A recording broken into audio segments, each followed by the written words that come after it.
En tout cas, soyez les bienvenus sur les Toucas, notamment pour ceux qui viennent des extérieurs. Je vois pas mal de Toucassins, mais je vois aussi des têtes nouvelles, c'est bien. Je suis élu, mais je n'ai pas un caractère, je n'ai pas un parcours politique traditionnel, puisque vous avez compris, j'ai travaillé. J'étais dans la banque, j'étais directeur régional de banque. J'étais élu depuis 89 aux côtés de Guy Menu.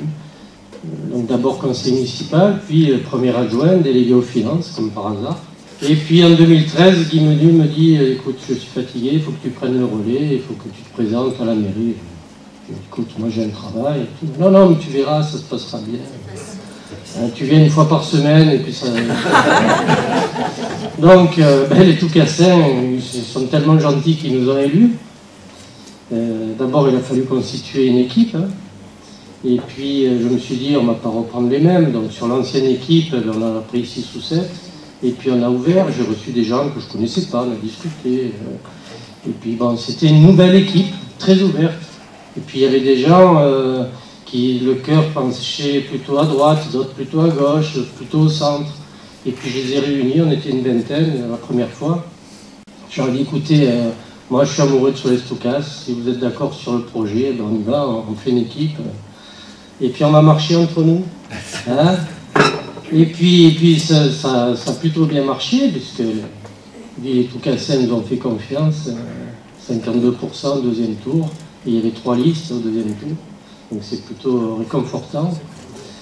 Et puis lorsque j'ai commencé un peu mon activité de maire, outre le fait qu'il a fallu que j'abandonne la banque, parce que c'était plus possible, hein, maire ça vous prend pas mal de temps. Et je rencontrais d'autres maires dans le Var. Et je me suis rendu compte que partout, quasiment, dans les équipes municipales, on a des gens de droite, on a des gens de gauche, on a des gens qui ont de l'expérience, qui ont envie de donner pour l'intérêt public. Puis je me disais, mais finalement, pourquoi ça ne se passe pas comme ça au niveau national? On a un problème en France, on n'arrive pas à avancer. Pourquoi on n'arrive pas à trouver une solution? En 2002, il y en a un qui aurait pu le faire, il s'appelait Chirac à l'époque. Il n'a pas fait. Bon, peut-être qu'il c'est bien qu'il n'ait pas fait parce qu'il aurait fait avec des politiques. C'est bien de mettre un peu des gens de la vraie vie, parce que moi je reste persuadé d'une chose, c'est que la problématique c'est l'économie.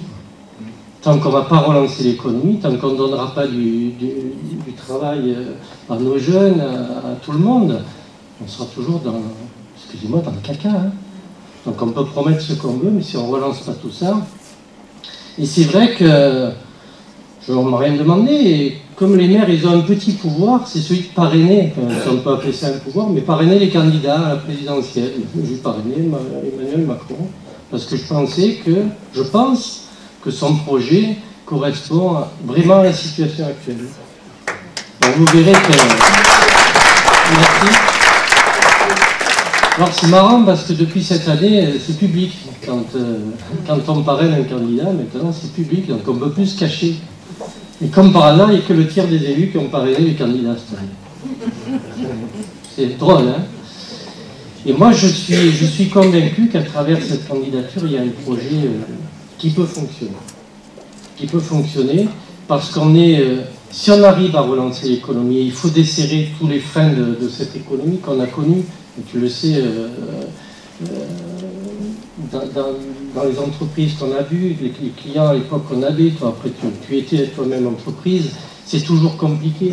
Ces freins qu'il y a pour donner des concours, je le vois maintenant dans l'administration, les freins qu'il y a de partout pour lancer un projet. On est à la 3e année de la mandature et des projets qui sortent à peine. Après, pourquoi la France ne fonctionne pas? Parce qu'il y a tous ces freins, à droite, à gauche, il faut tout desserrer, tout ça. Bien sûr, il faut respecter la solidarité. Hein, il ne faut pas que ce soit qu'on débride tout et que le libéralisme soit à tout prix relâché. Non, il y a la solidarité à respecter, il y a des règles. Et tout ça, je le retrouve dans les propositions d'Emmanuel Macron. On relance l'économie, on dessert tout ça, mais quand même on protège. Sur les retraites, il y a un projet qui est quand même que tout le monde attend. Pourquoi autant d'inégalités? Bon, plein de positions comme ça qui, moi, m'ont dit il faut y aller. Et ça, c'est bizarre parce que je n'ai pas adhéré à En Marche. Je vais le faire sans doute. J'ai pas eu le temps encore. Mais j'ai souhaité parrainer Emmanuel Macron et puis, au tout début. Il n'était pas, dans les sondages, il n'était pas là au niveau qu'on connaît maintenant. Mais parce que c'était... allez, c'est vraiment ce que je pensais.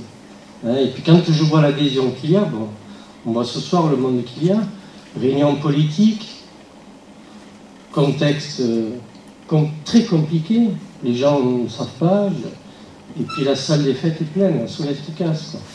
Et ça veut dire qu'il y a des gens qui réfléchissent, qui se posent des questions, et moi je suis vraiment heureux de vous accueillir, Georges, d'accueillir toi, d'accueillir tous les animateurs, pour que vous nous expliquiez vraiment ce qu'il y a derrière cette démarche-là.